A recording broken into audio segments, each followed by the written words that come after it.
wanted to give a little shout out to Josh for holding the Grazing Coalition together.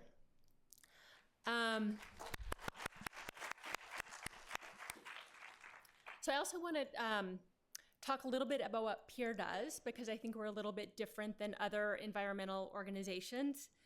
So we work with current and former federal employees, state employees, local employees, tribal employees, who are seeking a higher standard of environmental ethics and scientific integrity in their agencies. And so we do this by working with whistleblowers.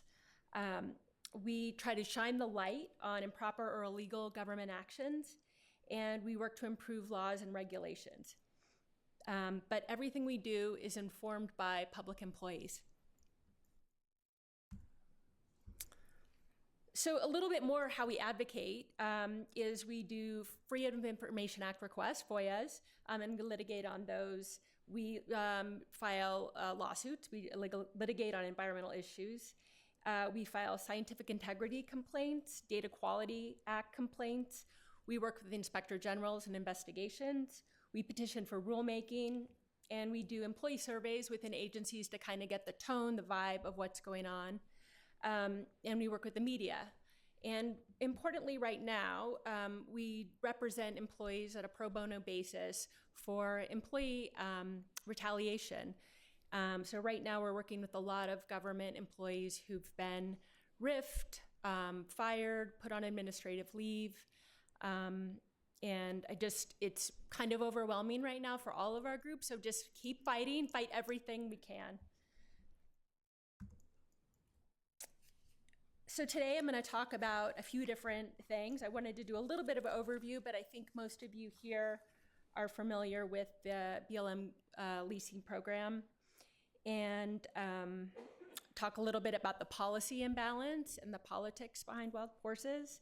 I'm not a scientist, but I think that the data makes it really clear how things are skewed. And then I'll go through the data that PEER has collected from BLM that demonstrates that this is the case. So I tried to make this entertaining with some pictures throughout. So why do we want to talk about livestock grazing when we talk about wild horses on public lands? The livestock program is vast, as you have seen from Eric's numbers, and you'll see that it's allowing the destruction of millions of acres of public lands. Wild horses are just one small part of BLM's mission, but it receives an outside amount of attention. So BLM is prioritizing resources like forage for livestock grazing, and they're also expending a huge amount of effort in order to round up and remove wild horses from public lands. And this is because the agency doesn't have the ability to deal with the reforms that it needs to make in the grazing program. So these are, I think, the same numbers that Eric just showed you. And I had to extrapolate. It's very difficult to see actual numbers from a couple of different reports, but you can see that it's a big program. And I want to thank Heather Hellier for all of these pictures I have of wild horses put throughout this presentation. How do you get a lease? You have to have a base property, and that's a historic ranch that's often next to an allotment, and then you kind of go through the process, and you'll get a permit, and it's a 10-year permit. Permits are checked regularly by BLM staff, or the allotments are checked, and these are some of the standards that BLM uses when it looks at landscape health. So you have the regulations here. So you can read the range health standards. And the agency uses various considerations. These are the standards and guidelines, and these are, oops, that's the next slide, sorry. These are the standards and guidelines. And so these vary from state to state. Each state has adapted these to meet their eco-regional requirements, but this is supposed to be the basis on what how they're doing their assessments.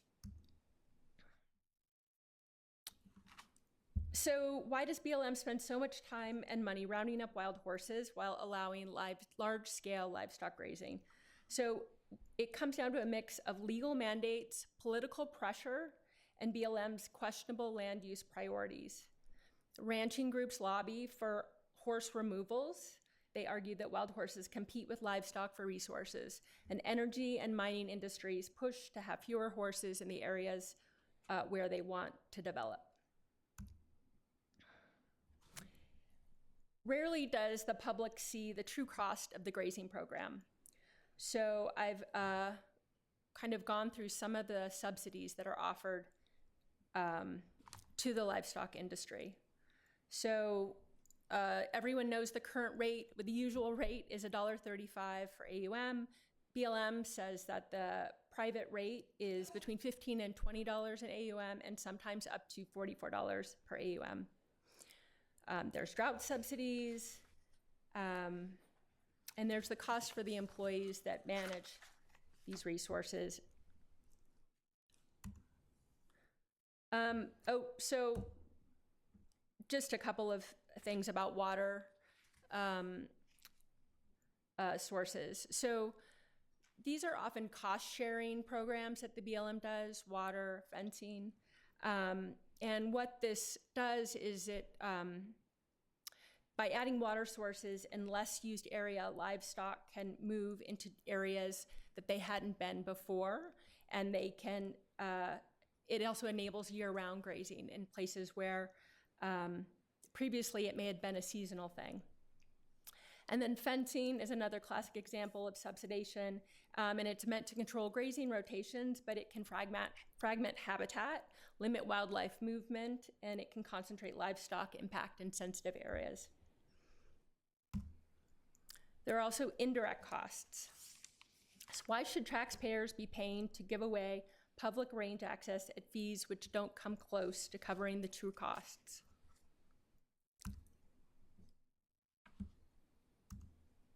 So here's the same slide from earlier with the wild horse information.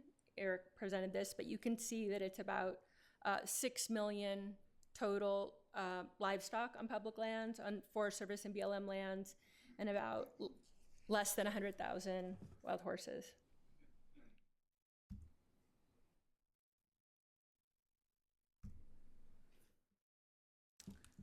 So Peer works with employees, and Western Watershed put us in touch with an employee, Peter Lattin, who was a contractor for the Bureau of Land Management.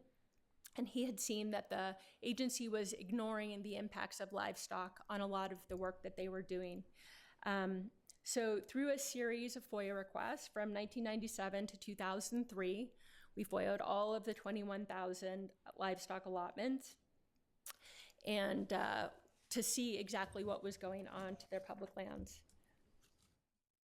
So all of this information is available to you in a couple reports on our webpage. There's one from May 2024, which is the most recent one. And you can also see the data itself, and we're also happy to send the data sets to anybody who's interested. And I know Western Watershed also has this data on their website.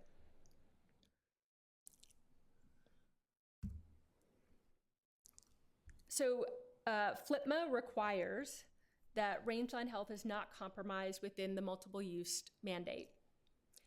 Despite the centrality of ensuring that livestock grazing doesn't compromise rangeland health, the agency doesn't look at the overall data. Rather, they work allotment by allotment. And then they're not able to include this strategy or a giant policy in the RMPs and the resource management plans that they write.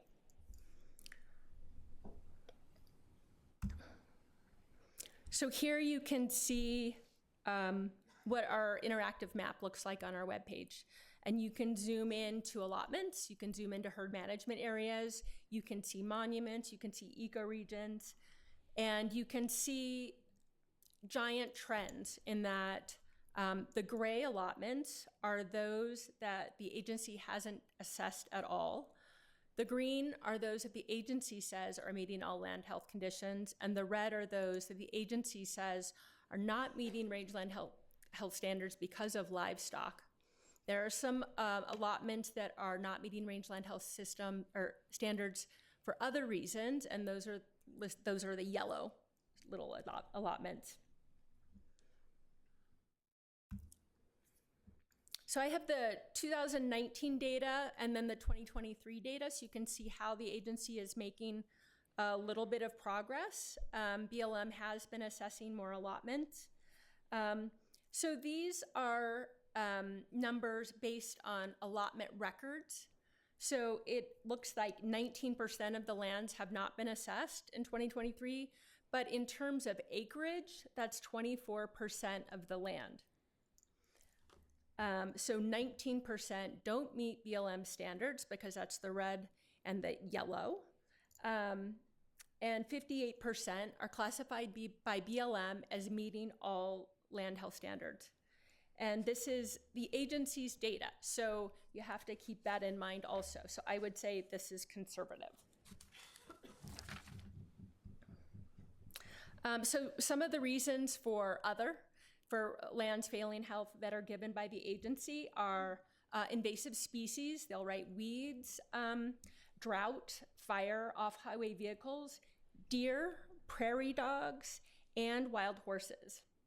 But the data show that BLM most frequently cites livestock grazing by far as the most significant cause of failure to meet rangeland health standards. And this is the same across most of the grazing lands in every state under the agency's administration. So this chart shows the data by acreage and allotments. So when you look at only the allotments that BLM has actually assessed, 50% of it is failing land health standards, and 50% of it is meeting land health standards. A third of the allotments that BLM has assessed are failing standards because of overgrazing.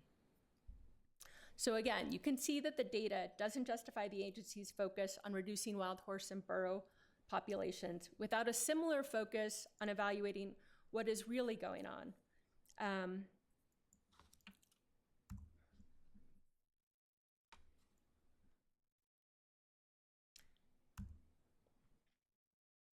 Okay, so I think this is a really powerful slide.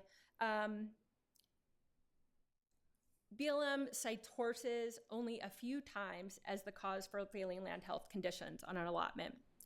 So conditions are met solely because of horses on 17 of the allotments that they sent us the records for. And conditions aren't met with horses and livestock on 60 of the allotments. So only 77 times are horses mentioned as a cause for failing land health standards.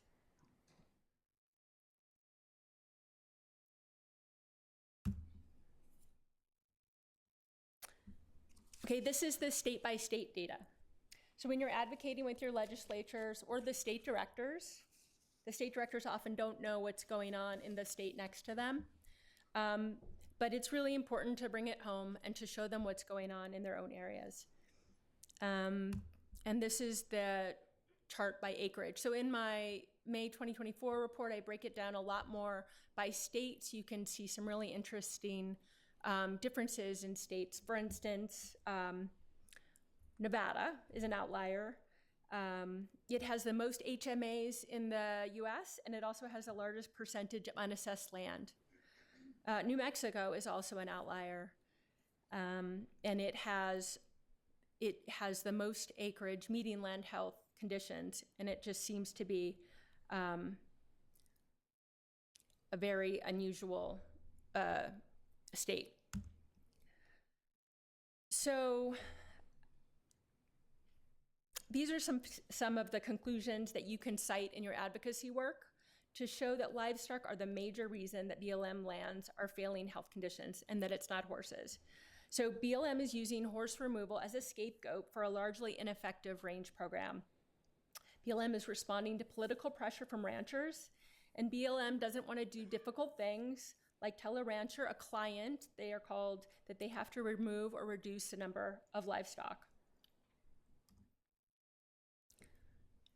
BLM identifies livestock as the most significant cause of failure, even on lands shared with horses.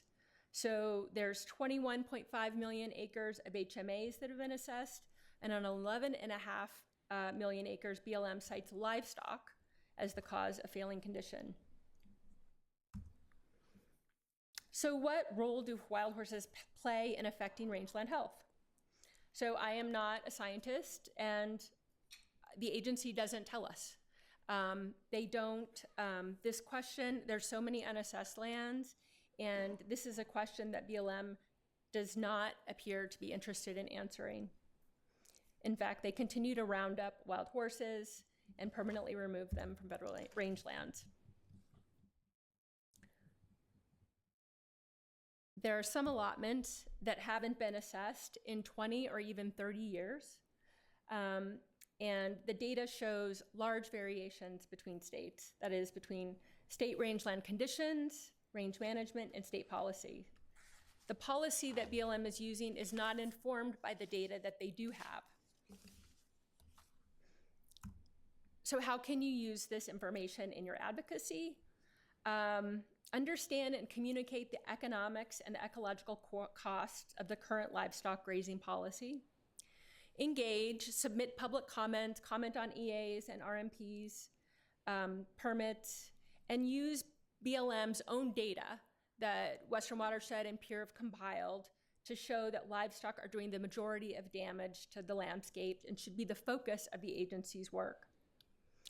In addition to these resources, Todd Schumann has extracted some BLM data specifically for wild horses. So all of the 67 allotments that have wild horse mentioned as a cause of rangeland health conditions, he's got them all in a Word document. So thank you for your interest and for your advocacy.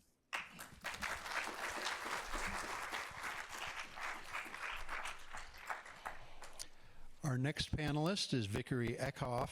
Vickery is a screenwriter and investigative journalist.